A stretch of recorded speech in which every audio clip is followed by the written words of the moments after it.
Welcome sa Mavs. Guys, may nakalimutan tayong gawin kanina. I-test yung yung Umarex GHK G17 Gen 5. Hindi natin na-test.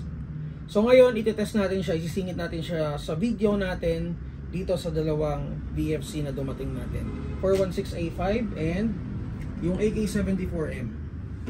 So mamaya ipapakita ko sa inyo. Okay, test muna natin to, guys.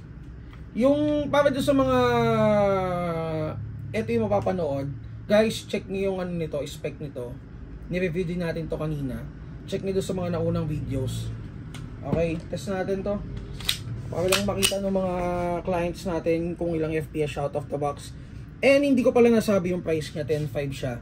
Pero para doon sa mga unang kukuha, mag-PM lang kayo sa page natin. Gawin ko na lang 9.5, so less 1K. Okay, banat? Hindi lumabas? 339. So, 339. So, usually naman nasa ano to, unang putok nito kasi syempre magbababa ng magbababa ng gas eh. Nasa 350 out of the box. So, 340 to 350 out of the box. Grabe, ang tigas talaga ng blowback ng ng Umarex GHK. So again guys, Umarex GHK G17 Gen 5 MOS available na sa Mavs Hobby Shop or Mavs Tactical. Check nyo na lang sa Google Drive natin. And then guys, punta tayo dun sa dalawang unit na itetest natin ngayon. So VFC HK416A5. Tutok mo dito. Okay, so ito siya guys. Color black lang yung dumating sa atin ha. So ito yung version 3 na adjust mo yung FPS or may built-in NPAS na. So usually naman or regular naman tayo nag-i-stock nito. So Umarex VFC HK416 Gen 5 Gen 3 GBB Airsoft unit. So 1:1 siya guys. Full metal unit, metal front assembly, metal receiver, and license siya ng officially licensed product ng H&K. So authentic to guys. And then may marking siya, unique serial number. Ayan. Makikita niyo rin sa box, sa gilid ng box yung serial number niya.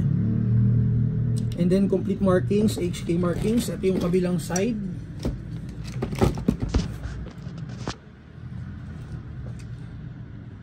So, may naka-metal blunt cut siya and metal mag release. Aluminum rail system, handguard. Nylon fiber adjustable stock. Ito yun guys. So, fully adjustable to. And then may sights na rin siyang kasama. Or may built-in sights siya sa front. And then ito yung sa likod. So, magazine capacity is 30 rounds. And then adjustable hop-up system and ambi fire relief. Ito selector, kabilaan yan. And then mag release, same din, kabilaan. So automatic bolt release is working kasi na GBBR siya. Okay. So guys, price ito is 27,500. And para sa mga unang kukuha, syempre magdi-discount din tayo dyan. So ito yung magazine niya. Kasama sa box. Kasama ba itong Ayan, BB loader. BB loader lang. Wala nang iba pang kasama. BB loader lang. And magazine. Test natin guys. And guys, yung nabanggit ko kanina, ano siya, FPS siya, NPAS siya. May built-in NPAS. So kung kukuha kayo ng unit, asahan nyo yung FPS out of the box is around 300 lang. So kayo na mag-a-adjust nung NPAS niya. So hanggang yan, 500 plus. Ito, in-adjust namin ngayon. Nasa ano siya, ilan? 500 FPS. Okay, so sabihin natin mga 400, ano lang tayo, 490 pataas. Kasi medyo malamig eh. Ayan. Medyo masikip yung magazine niya. Okay guys. Check na natin kung ilang FPS. 532. So guys, sa pag-a-adjust ng FPS, medyo babagal talaga siya pagka pataas siya ng pataas. So medyo mabagal siya. So siguro ang pinaka-okay dito, kumbaga ang timpla na pinaka-okay na sa 480. Mga 470, 480, okay pa yung niya, yung rate of fire niya. Auto natin. So guys, nakita niyo na medyo mabagal na, diba? So ayun. Again, VFC na 416A5 Gen 3. Check nyo na lang sa Google Drive natin. Color black lang yung dumating ah. Okay, so ayan. Punta tayo dun sa ano, ito. VFC na AK-74. Extra magazine, may stock na tayo nyan. Teka, hanap lang ako kodi ko nito. 74M GBBR. So hindi ko kasi kabisado yung spec niya eh.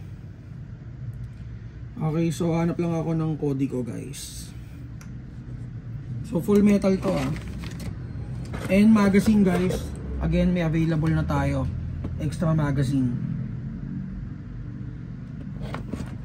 Okay, so magazine capacity is 42 rounds. Ito. And then, ang material na ginamit sa kanya is steel. Steel, aluminum, alloy, metal, nylon, copper, rubber. Nakalagay dito eh. Ito na nga lang, sige. So guys, very solid yung unit. Nako-fold din yung stock, ayan.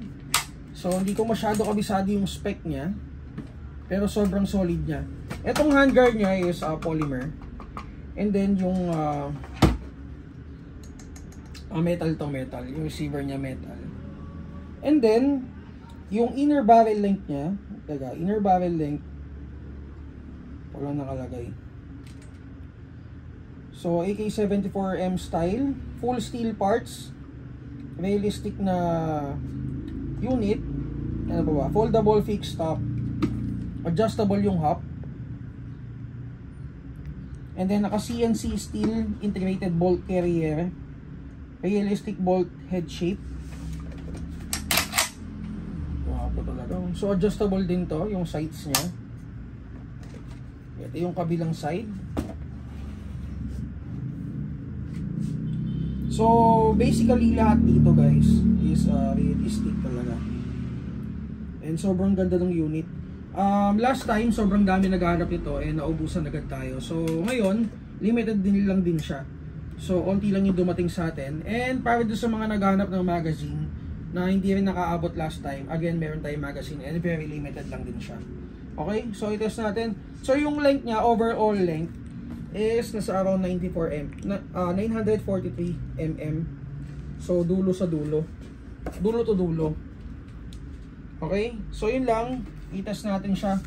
And nakalagay dito is nasa 363 FPS lang siya out of the box. Ngayon i-check natin kung tama ba yung nakalagay doon. Wapo.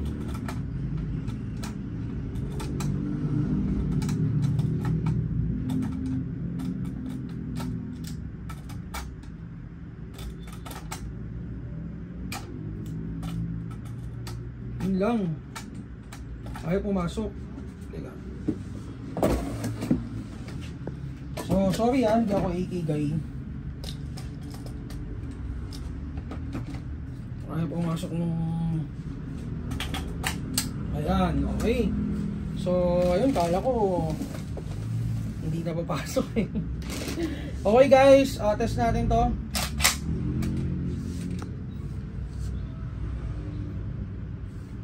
G. Ayan, ilang FPS? 402. I-auto natin. Lakas naman. Lakas na sipa. Okay guys, again, VFC AK-74M. Kung kukuha kayo guys, mag-PM lang kayo sa page natin. And para doon sa mga new subscriber natin, mag-PM lang kayo.